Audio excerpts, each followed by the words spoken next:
Hello everybody, it's Sephiroth4 for another episode of Wario Land 4. In the last episode we completed the final two stages in the Ruby Passage, and today we're going to be taking on the boss.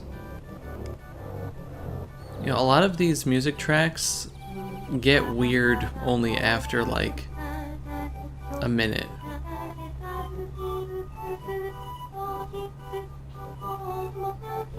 Like the other one, Soft Shell, which sounds like the Purple Pipe mini area music, it has like baby cries and robot noises. It's very strange.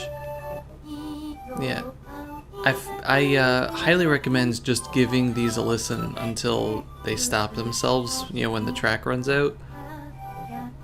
Honestly, like, time was put into them. Anyway, no more dilly-dallying and shilly-shallying. Yeah, we have 11 coins, so we can take on the thing for Cuckoo Condor. Once again, I'm going to be taking the short route because I'm like that.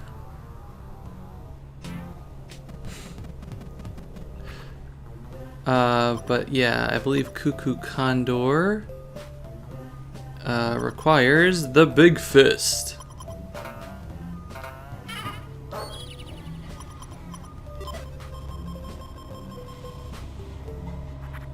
If you choose the wrong item, it still does damage, just not a lot of damage.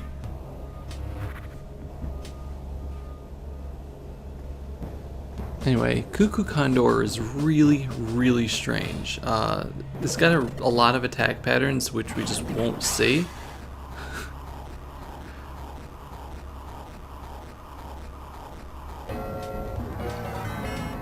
But if you're new to the game and you do like the item thing, boink, then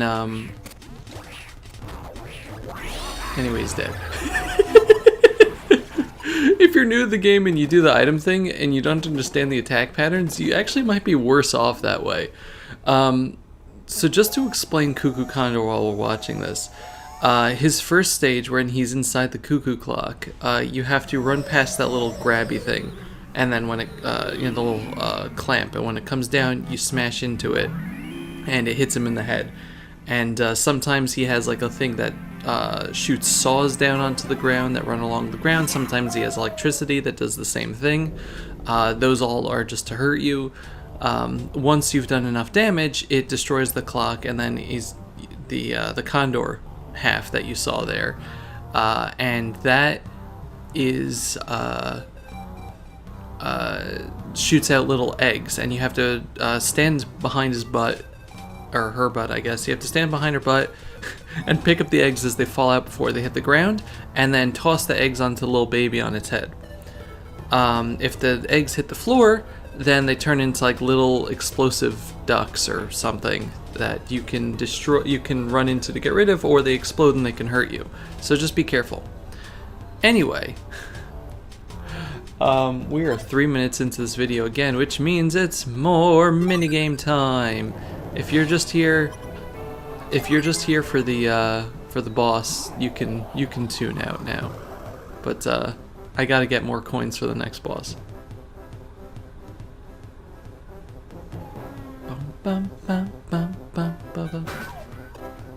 I wish I could turn this into like Dovy's talking time, but I might just overlay this with the Wario quotes of the day and make it a long set, but we'll see. But yeah, so the Ruby Passage, I don't know, maybe we'll just use it to reminisce about the passage. The Ruby Passage is mostly really bad. I think some people hate the whole thing, and I can understand that. Again, we talked about in the last episode how some people just do not enjoy the, what's it called? They don't enjoy the pinball and everything that entails in that stage. That was way too early. But yeah, the area in general is just weird. It's like the toxic landfill I think is okay just because I enjoy the secret areas in it.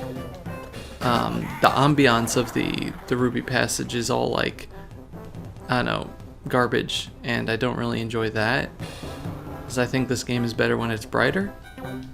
You know, as a stark contrast to the Emerald Passage, which was all greenery. You know, that's one reason why I like the pinball, is that it stands out so much. That was, yeah. I started watching Wario instead of the other things. One reason why I like the pinball is because it stands out so much from the other ones. I really don't enjoy too much the snow stage because it's got those enemies, and it reminds me of Wario Land 3's snow stages that are just meh. I don't like the frigid whatever it was called in Wario Land 3. I like Wario Land 3 as a whole, but some areas, don't look forward to.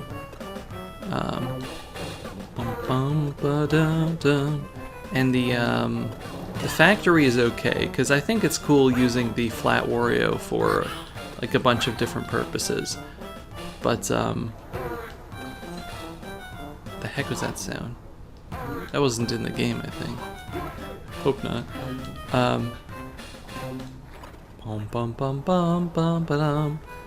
But yeah, what I'm trying to say is, as a whole, Ruby Passage, I think it's okay. It's got one stage I like, one stage I think is okay, one stage I think is neat,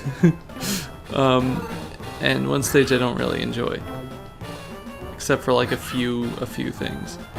But we're gonna be moving on to the Topaz Passage next, which has good times. It has good times. It has some annoying times too, but don't they all? Anyway, thank you very much for watching. I'm gonna leave you with the Wario manual reading of the day while I get myself up to 10 coins here. And thank you all so very much for watching. If you have a favorite level in the Ruby Passage, why don't you let me know? Aww. I'm gonna give this one more go, I think. And I'll see y'all next time. Through floors. A one-way floor, huh? What, was it too much trouble to make it two-way? Anyway, you jump up, then you can't go down again. I wonder if Wario might be able to get through. Through floors look different in each world. That was a clue for Zombie Wario, I get it. About the CDs. You know what CDs are, right? That's right, those little shiny record things. I still listen to records, but maybe you kids don't know anything but CDs these days. Whatever. Just shows the sign of the times that kids might not know what CDs are these days. When you find the CDs thrown around the stages, you'll be able to hear some weird music. Collect them all and maybe people will like you. How to listen to CDs. When you get a CD on a stage, try standing behind the pyramid at the top of the map screen. When you get out, that's the entrance to the sound room. If you press the A button, you'll go in. If you select a CD you like, music will play. It's all weird music that I don't get, but hey, enjoy it. Item shop.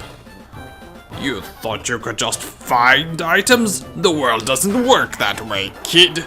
To get an item, you need to collect some money and pay to play the mini-games. You can then buy items with the medals you win, got it? See how the real world works? See, even this game was pay to win. Get items. Choose the boss room on the stage select screen. Enter the item shop entrance. That's the real little guy will explain the items. Check your budget, then select the items you want. That weird little dude will go with you to the boss room and use the items on the boss for you. But you don't really need items to beat the boss when you have my power. Don't tell him. Nobody tell him.